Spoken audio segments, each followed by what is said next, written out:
ఇంతమంది యుద్ధం చేస్తా ఉన్నది కేవలం ఒకే ఒకడు ఇటువైపున. కానీ వీళ్ళంతా కూడా మర్చిపోతా ఉన్నది ఏమిటో తెలుసా? ఈ ఒకే ఒక్కడికి ఉన్నది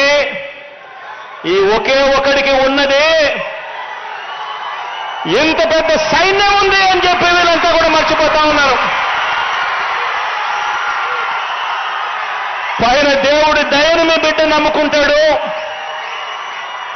మంచి చేసిన ఆ ప్రతి ఇంటిని నమ్ముకుంటాడు. మీ బిడ్డ గర్వంగా కూడా చెప్పగలుగుతాడు, మీ అన్న గర్వంగా కూడా చెప్పగలుగుతాడు. ఈరోజు కళ్ళల్లో కళ్ళు పెట్టి చూసి మరీ చెప్పగలుగుతాడు.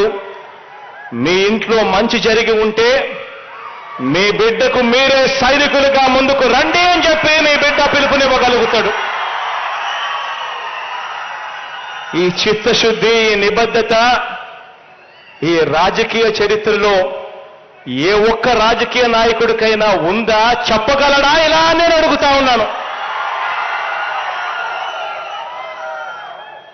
వారి దాడి ఇంటింటికి అందుతా ఉన్న సంక్షేమం మీద దాడి. ఇక్కడే ప్రతి ఒక్క పేద కుటుంబానికి, ప్రతి ఒక్క వాలంటీర్కి ఒక్క విషయం నా గుండె లోతుల్లో నుంచి చెప్తా ఉన్నా. మనం ఈ 58 నెలల్లో ఏ ప్రభుత్వము చేయనంతగా ప్రతి పేద కుటుంబానికి మంచి చేశాం. మనం మాత్రమే మేనిఫెస్టో అనే దానికి ఒక విశ్వసనీయత తీసుకొచ్చాం.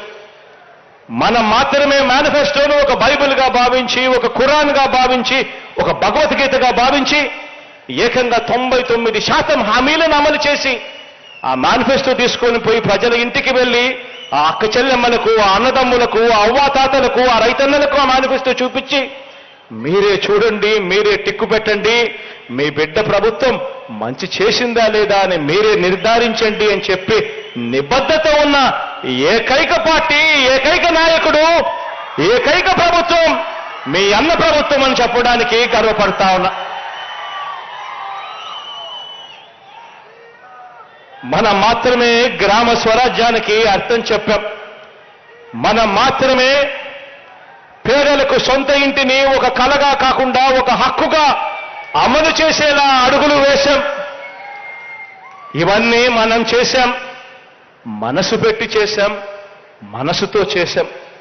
ప్రతి పేద గడపకు అందిన మంచిని అటు పేదలకు ఇటు సమాజానికి వివరించడానికి కానివ్వండి, ఆ లబ్ధి అందుకున్న ప్రతి ఒక్కరూ కూడా స్టార్ క్యాంపెయినర్లుగా మార్చటానికి కానివ్వండి, మీరు ఈ 2 నెలలు ఒక యజ్ఞంలా చేసే ప్రయత్నాల మీద మన ప్రభుత్వ సౌధం మరింతగా నిలబడుతుంది, మరింతగా బలపడుతుంది అని చెప్పి కూడా ఈ సందర్భంగా చెప్పడానికి గర్వపడతా ఉన్నా.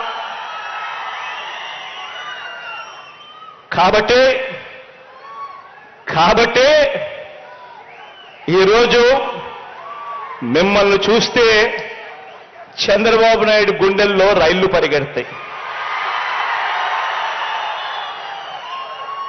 కాబట్టి ఈరోజు మిమ్మల్ని చూస్తే దత్తపుత్రుడు నోట్లో నుంచి, చంద్రబాబు నాయుడు నోట్లో నుంచి కించపరిచే మాటలు వినపడతాయి. మహిళల అదృశ్యానికి వాలంటీర్లే కారణమని ఒకడు అంటాడు. వాలంటీర్ల దెబ్బకు ప్రజలు గద్దకాళ్ళ కింద కోడిపిల్లల్లా అల్లాడిపోతున్నారు అని అంటాడు. తనకు అధికారం ఇస్తే వాలంటీర్ల వ్యవస్థ నడుం విరగొడతాను అని చెప్పి కూడా అంటారు. తాము అధికారంలోకి వచ్చిన తర్వాత వారి కథ తేలుస్తామని చెప్పి కూడా అంటారు. ఒక్కటి చెప్తా ఉన్నా, ఇంతమందికి మనం దడ ఎందుకు పుట్టిస్తున్నామో తెలుసా? కారణం ఈరోజు మీరు, నేను, మన ప్రభుత్వం ప్రతి పేదవాడికి డెలివర్ చేసింది కాబట్టి ఈరోజు వాళ్ళ గుండెల్లో రైళ్లు పరిగెత్తిస్తా ఉన్నాం. వారి కడుపులు ఎందుకు మండుతున్నాయంటే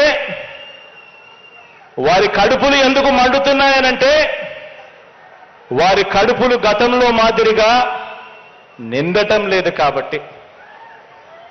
వారి కడుపులు ఎందుకు మండుతున్నాయనంటే కారణం ప్రజల కడుపులు, అందులోనూ పేద వర్గాల ఖాతాలు నిండుతున్నాయి కాబట్టి.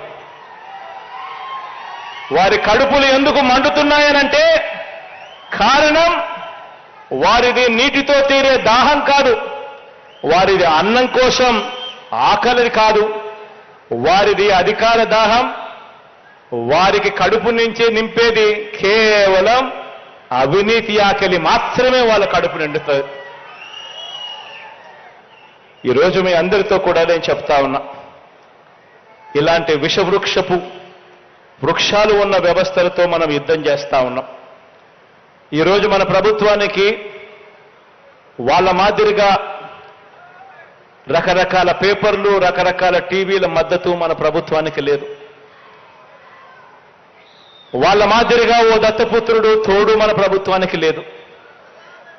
కానీ ఒకటి చెప్తా ఉన్నా, మనకు ఉన్నది వాళ్ళకు లేనిది మాత్రం పైన దేవుడు దయ, మంచి చేశాము అన్న గొప్ప విశ్వాసంతో అడుగులు ముందుకు వేయడం. ఈ వ్యవస్థతో ఈ చెడిపోయిన ఈ వ్యవస్థను బాగుపరచడానికి మీ బిడ్డ ప్రయాణం చేస్తా ఉన్నాడు. 58 నెలలు దాటాం. ఆలోచన చేయమని అడుగుతా ఉన్నా. మీ బిడ్డ, మీ అన్న ఇంకో 10-15 సంవత్సరాలు ఇదే ముఖ్యమంత్రి స్థానంలో ఉంటే, ఈరోజు నేను చెప్తా ఉన్నాను, ఆ పేదవాడు ఇంట్లో ఉన్న చిన్న పిల్లాడు, ఆ 1వ తరగతి జరుగుతా ఉన్న చిన్న పిల్లాడు పెద్దోడయి అనర్గళంగా ఇంగ్లీష్ మాట్లాడతాడు పెత్తందారుల పిల్లోళ్ళ కన్నా బెటర్గా. పేదవాడి భవిష్యత్ మార్పు జరుగుతుంది. ప్రతి ఒక్కరూ కూడా గమనించమని చెప్పి కోరుతా ఉన్నాను. మీ అందరూ కూడా ఇక రాబోయే ఈ 2 నెలలు మంచి చేసిన మన ప్రభుత్వానికి ప్రజల గుండెల్లోకి, వారి ఇళ్లల్లోకి ప్రతి స్థానం సంపాదించుకునే కార్యక్రమం చేస్తూ, ఆ ఇళ్లలో నుంచి స్టార్ క్యాంపెయినర్లను బయటకు తీసుకొచ్చే గొప్ప కార్యక్రమం చేయాలి అని మిమ్మల్ని అందరినీ కూడా కోరుకుంటూ, మీ అందరికీ కూడా మీ అన్న ఎప్పుడూ మీ వాడిగా ఉంటాడు అని చెప్పి మరొక్కసారి చెబుతూ సెలవు తీసుకుంటా ఉన్నాను.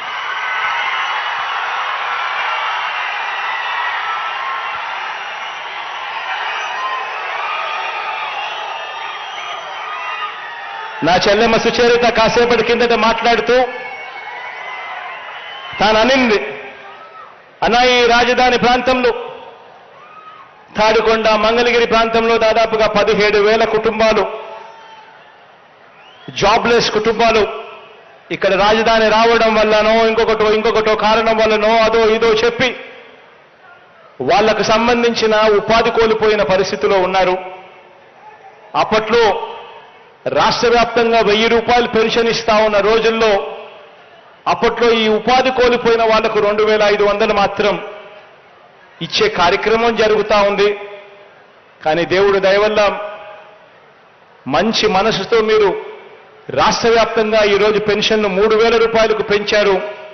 అదే మంచి మనసుతో ఇక్కడ ఉన్న ఈ జాబ్లెస్ వీళ్ళందరికీ కూడా ఈ పెన్షన్లు, ఈ 17,000 కుటుంబాలు ఈ పెన్షన్లు వీళ్ళందరికీ కూడా 2,500 నుంచి 5,000 రూపాయలకు చేయమని అడుగుతా ఉంది. అదే మానవత్వం చూపమని అడుగుతా ఉంది. అదే మానవత్వం ఖచ్చితంగా చూపిస్తాము అని చెప్పి కూడా ఈ సందర్భంగా తెలియజేస్తా ఉన్నాను. రేపు నెల నుంచి ఖచ్చితంగా ఆ మార్పు కూడా జరుగుతుంది అని చెప్పి నా చెల్లెమ్మకు హామీ ఇస్తా ఉన్నాను. ఇక్కడి నుంచి ఇదే రకంగా కార్మెల్ మాత గుడికి ఘాట్ రోడ్ కోసం ఓ 39 కోట్ల రూపాయలు శాంక్షన్ చేయమని అడుగుతా ఉంది. ఇది కూడా ఖచ్చితంగా శాంక్షన్ చేస్తా ఉన్నాను అని కూడా ఈ సందర్భంగా తెలియజేస్తా ఉన్నా.